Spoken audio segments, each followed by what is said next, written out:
किस्से कहानियां किसे पसंद नहीं होती। बचपन से हम दादी नानी की और पंचतंत्र जैसी तमाम कहानियां सुनकर ही तो बड़े हुए हैं, लेकिन अगर किस्सों कहानियों का सब्जेक्ट चुनाव या फिर राजनीति हो तब तो कहना ही क्या। फिलहाल आपको पता ही है, चुनावों की सरगर्मियां बढ़ती जा रही हैं। ऐसे में दिमाग को ठंडक पहुंचाने के लिए हम लेकर आए हैं चुनावी किस्सों की ठंडई। आज के चुनावी किस्से में बात उस लोकसभा चुनाव की करेंगे जब कांग्रेस के दो टुकड़े हो गए थे। इंदिरा गांधी को कांग्रेस से निकाल दिया गया था। देश में पहली बार लोकसभा चुनाव और विधानसभा चुनाव अलग अलग हुए थे और देश को नारा मिला था, इंदिरा हटाओ का। वर्तमान के सवालों के जवाब अक्सर अतीत अपने अंदर दबा कर बैठा होता है, बस देर होती है अतीत में जाने की। आज के चुनावी किस्से में हम आपको ले चलेंगे 1964 में। हम समझेंगे कि इस वक्त भारतीय राजनीति के ब्रह्मांड में सितारों की हलचल क्या हो रही थी, किसका मंगल भारी था, किस पर शनि की वक्र दृष्टि पड़ रही थी और किसे सूर्य अपना आशीर्वाद दे रहा था। 27 मई 1964 ये वो दिन था जब भारतीय राजनीति का सूर्य अस्त हो गया। इस दिन स्वतंत्र भारत के पहले प्रधानमंत्री पंडित जवाहरलाल नेहरू को हार्ट अटैक आया था और उनका निधन हो गया। नेहरू जी के जाने के बाद भारतीय राजनीति में अब एक सवाल आया कि अब कौन बनेगा उत्तराधिकारी। सवाल का जवाब मिला लाल बहादुर शास्त्री। शास्त्री जी ने लगभग 2 साल प्रधानमंत्री पद को संभाला, लेकिन 1966 में शास्त्री जी की भी मौत हो गई। शास्त्री जी की मौत के बाद फिर वही सवाल आ गया, भारत और कांग्रेस का राजनीतिक उत्तराधिकारी कौन। लेकिन इस बार उत्तराधिकार की लड़ाई में 2 प्रतिद्वंद्वी आ चुके थे। ये थे मोरारजी देसाई और इंदिरा गांधी। मोरारजी देसाई तत्कालीन मुंबई प्रांत यानी आज के महाराष्ट्र और गुजरात के मुख्यमंत्री रह चुके थे और केंद्रीय मंत्रिमंडल में भी वो मंत्री के पद पर काम कर चुके थे। वहीं इंदिरा गांधी राजनीति में बिल्कुल नई थी। इंदिरा गांधी कांग्रेस अध्यक्ष के पद पर रह चुकी थी और शास्त्री जी के मंत्रिमंडल में इंदिरा गांधी सूचना मंत्रालय संभालती थी। शास्त्री जी के जाने के बाद पार्टी के बड़े नेताओं ने इंदिरा गांधी को समर्थन देने का मन बना लिया, लेकिन इंदिरा गांधी के नाम पर सर्वसम्मति नहीं बन पा रही थी। पर सिंडिकेट का जादू चला और भारतीय राजनीति को अपना सबसे चमकता हुआ सितारा मिला। इंदिरा गांधी कांग्रेस पार्टी के 2/3 से अधिक मतों से जीत गईं और इसी के साथ इंदिरा गांधी बन गईं भारत की पहली महिला प्रधानमंत्री। कहा जाता है कि सिंडिकेट के प्रमुख नेता के कामराज का इंदिरा गांधी को पीएम बनाने के पीछे एक बड़ा रोल था, बड़ी भूमिका थी। सिंडिकेट के बारे में भी हम आगे बात करेंगे। बहरहाल इंदिरा पीएम तो बन गई, लेकिन उनकी आगे की राह नुकीले कांटों से भरी हुई थी।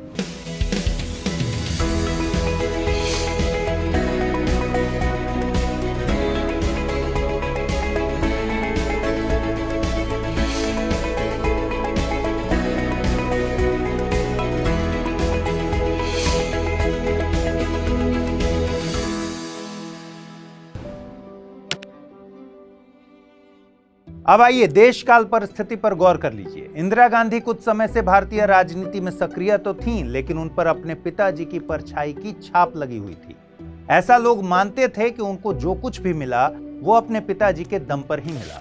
इसके साथ ही लाल बहादुर शास्त्री की कैबिनेट में मंत्री पद पर भी उन्होंने बहुत कम समय तक काम किया था। कहने का मतलब ये कि उस समय इंदिरा गांधी को एक अनुभवहीन नई नवेली राजनेत्री माना जा रहा था। इसीलिए दबी दबी आवाज में यह भी माना जाता था कि कांग्रेस के वरिष्ठ नेताओं ने शायद यह सोचकर इंदिरा गांधी को प्रधानमंत्री बनवाया ताकि अनुभवहीन नई नवेली प्रधानमंत्री प्रशासनिक और राजनीतिक मामलों के सजेशन, डायरेक्शन के लिए इन्हीं वरिष्ठ नेताओं पर निर्भर रहें।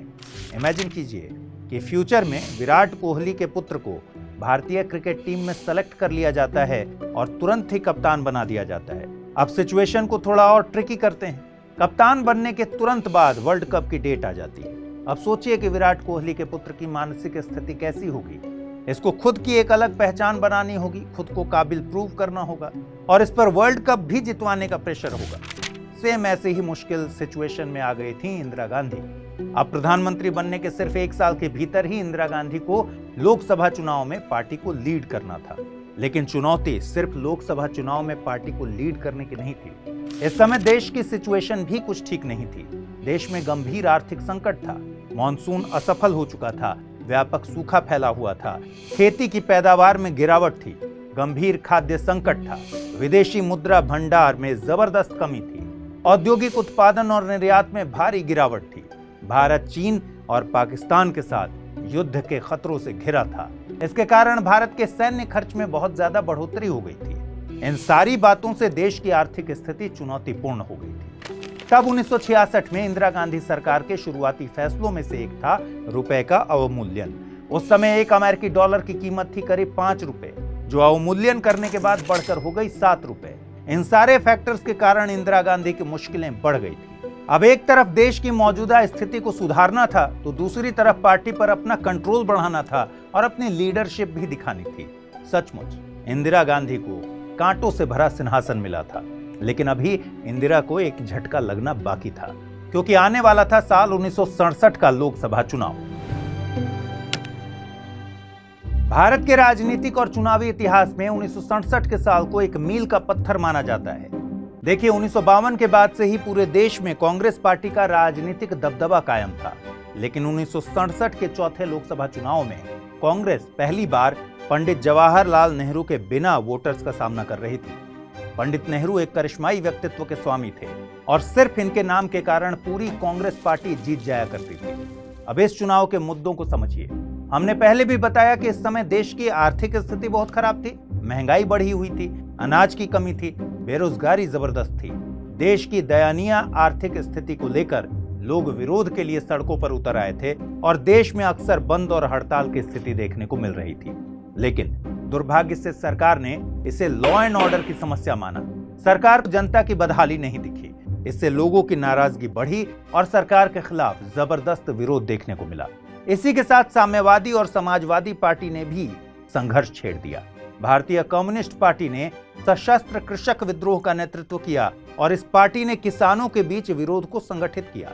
कुल मिलाकर अब सरकार की नीतियों के चलते कई विरोधी विपक्षी दल सिर उठाने लगे और अच्छी बात यह थी कि लोगों का समर्थन भी ऐसे दलों को मिल रहा था, यानी अब विपक्ष मजबूत हो रहा था पहली बार। बहरहाल लोकसभा और विधानसभा चुनाव हुए और चुनाव के रिजल्ट से कांग्रेस को गहरा धक्का लगा। ये रिजल्ट इतने खराब थे कि इन चुनाव परिणामों को राजनीतिक भूकंप तक कहा गया। कांग्रेस को जैसे तैसे लोकसभा में बहुमत तो मिले, लेकिन कांग्रेस को मिले वोट के प्रतिशत तथा सीटों की संख्या में भारी गिरावट आ गई। अब से पहले कांग्रेस को कभी ना तो इतने कम वोट मिले थे, न ही इतने कम सीट। इंदिरा गांधी के मंत्रिमंडल के आधे मंत्री चुनाव हार गए। तमिलनाडु से के कामराज, महाराष्ट्र से एस के पाटिल, पश्चिम बंगाल से अतुल्य घोष और बिहार से के बी सहाय जैसे राजनीतिक दिग्गजों को मुंह की खानी पड़ी। इसी के साथ कई राज्यों में कांग्रेस पार्टी के हाथ से सत्ता चली गई। कुल 9 राज्यों से कांग्रेस के हाथ से सत्ता निकल गई। उस समय आमतौर पर यह कहा जाता था कि अगर दिल्ली से हावड़ा जाने के लिए ट्रेन पर बैठोगे तो यह ट्रेन अपने पूरे रास्ते में एक भी कांग्रेस शासित राज्य से होकर नहीं गुजरेगी। इमेजिन करिए कि आप एक युद्ध में हैं और आपका शत्रु एक विशालकाय 25 फीट का मायावी दैत्य है और आप ठहरे बौने से आदमी। आपकी लड़ाई चल रही है और तभी आपके एक वार से दैत्य का एक कतरा खून निकल जाता है।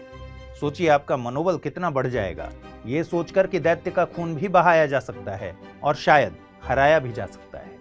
इस चुनाव की यही सबसे महत्वपूर्ण बात थी कि चुनाव के नतीजे ने साबित कर दिया कि कांग्रेस को चुनाव में हराया जा सकता है।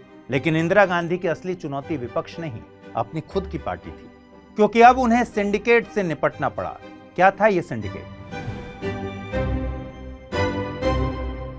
कांग्रेसी नेताओं के समूह को अनौपचारिक तौर पर सिंडिकेट का नाम दिया जाता था। सिंडिकेट के लीडर मद्रास प्रांत के भूतपूर्व मुख्यमंत्री और फिर कांग्रेस पार्टी के अध्यक्ष रह चुके के कामराज थे। इनमें देश के अन्य ताकतवर नेता जैसे मुंबई के एस के पाटिल, मैसूर के एस निजलिंगप्पा, आंध्र प्रदेश के संजीव रेड्डी और पश्चिम बंगाल के अतुल्य घोष शामिल थे। इस समूह के नेताओं का पार्टी के संगठन पर जबरदस्त कंट्रोल था।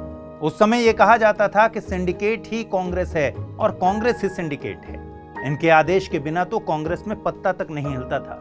सिंडिकेट इतना ताकतवर था कि लाल बहादुर शास्त्री और उनके बाद इंदिरा गांधी दोनों ही सिंडिकेट की सहायता से ही प्रधानमंत्री के पद पर बैठे थे। एक प्रकार से सिंडिकेट किंग मेकर की भूमिका निभा रहा था। अब सोचिए कि किंग मेकर ने जिस प्यादे को राजा की कुर्सी पर बैठाया हो, वही राजा किंग मेकर के पर उतरने लग जाए तो क्या होगा?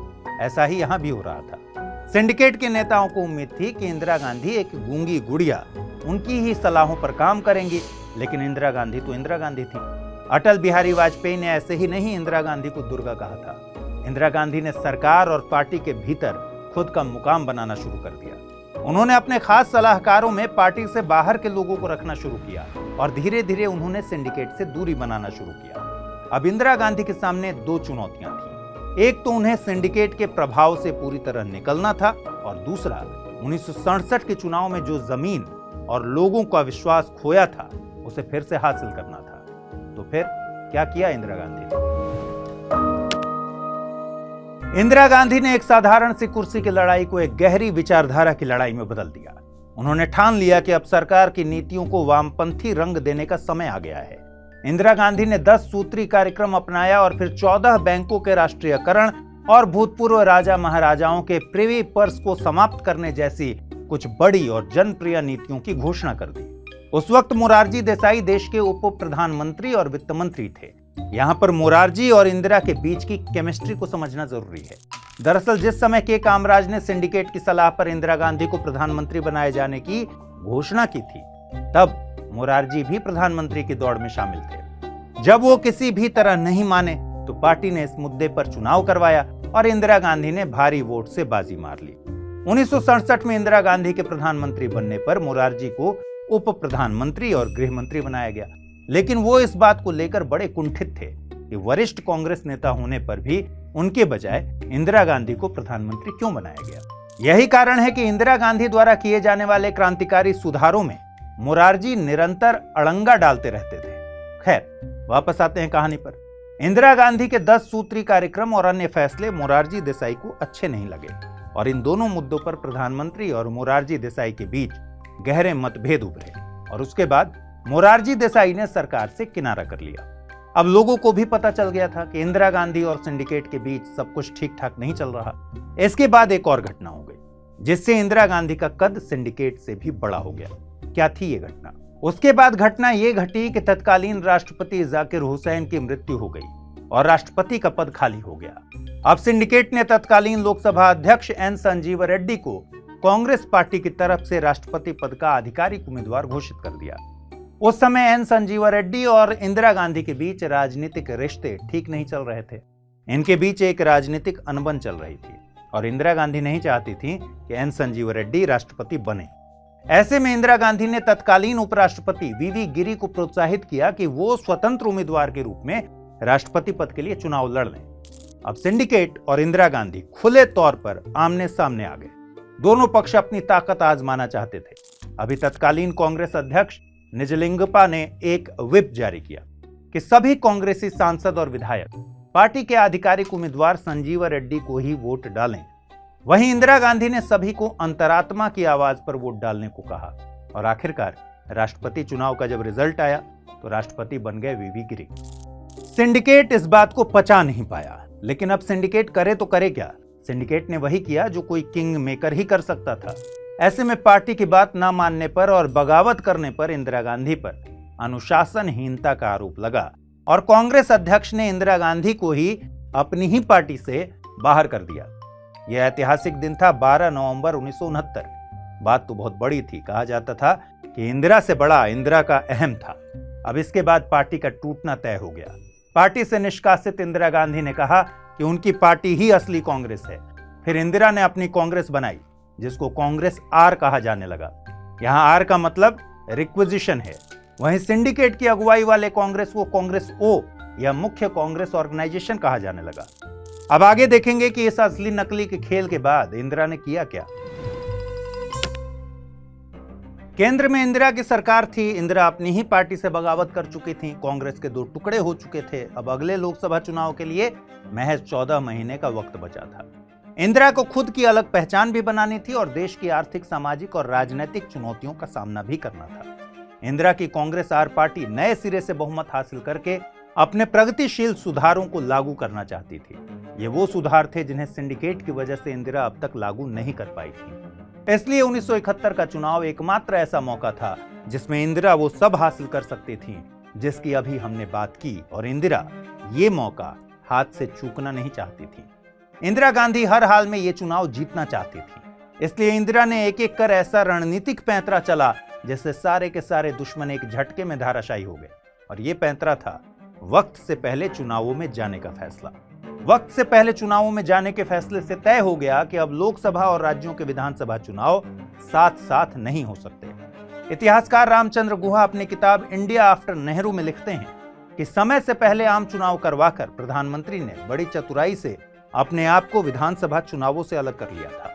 देखिए, दोनों चुनाव के मुद्दे अलग अलग होते हैं। दोनों चुनाव साथ साथ होने की स्थिति में इंपॉर्टेंट राष्ट्रीय मुद्दों को जाति और धर्म की भावना प्रभावित कर देती थी। और 1967 के चुनावों में कांग्रेस को इससे बहुत नुकसान भी हुआ था। खासतौर पर तमिलनाडु, केरल, महाराष्ट्र और उड़ीसा जैसे राज्यों में स्थानीय मुद्दों ने बहुत असर डाला था।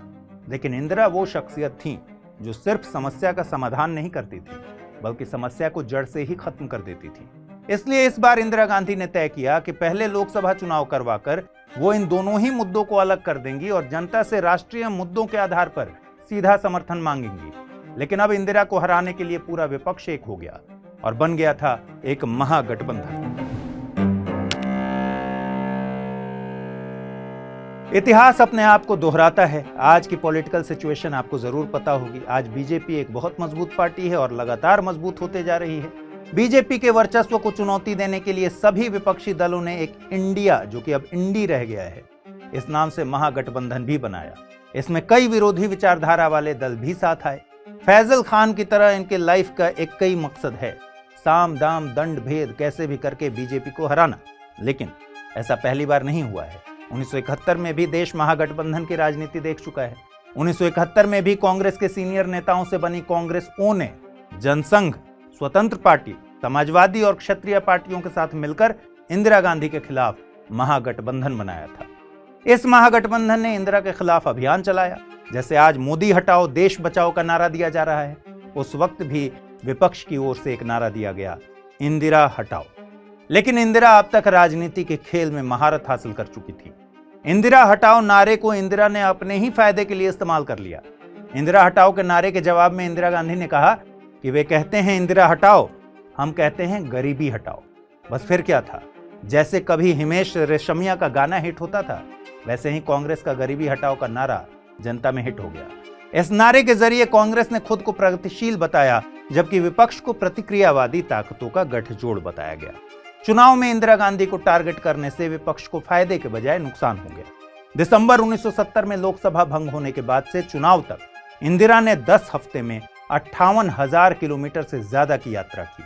इस दौरान उन्होंने 300 से ज्यादा चुनावी रैलियों को संबोधित किया। करीब 2 करोड़ लोगों ने उनका भाषण सुना। ऐसा कहा जाता है कि उस दौर में इंदिरा का कद लोकप्रियता के आधार पर पंडित जवाहरलाल नेहरू के बराबर पहुंचने लगा था।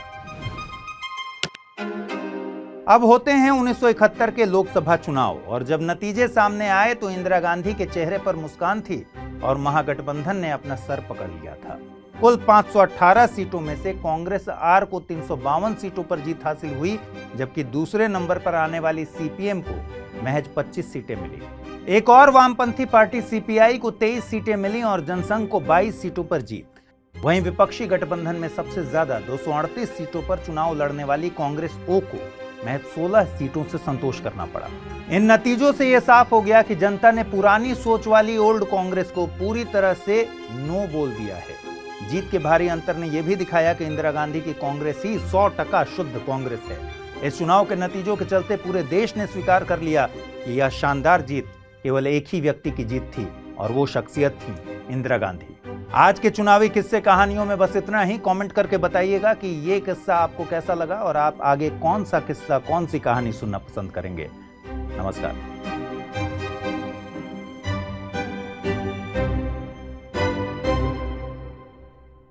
हिंदी में यूपीएससी की तैयारी से संबंधित प्रोग्राम्स को देखने के लिए सब्सक्राइब करें स्टडी IQ IAS हिंदी।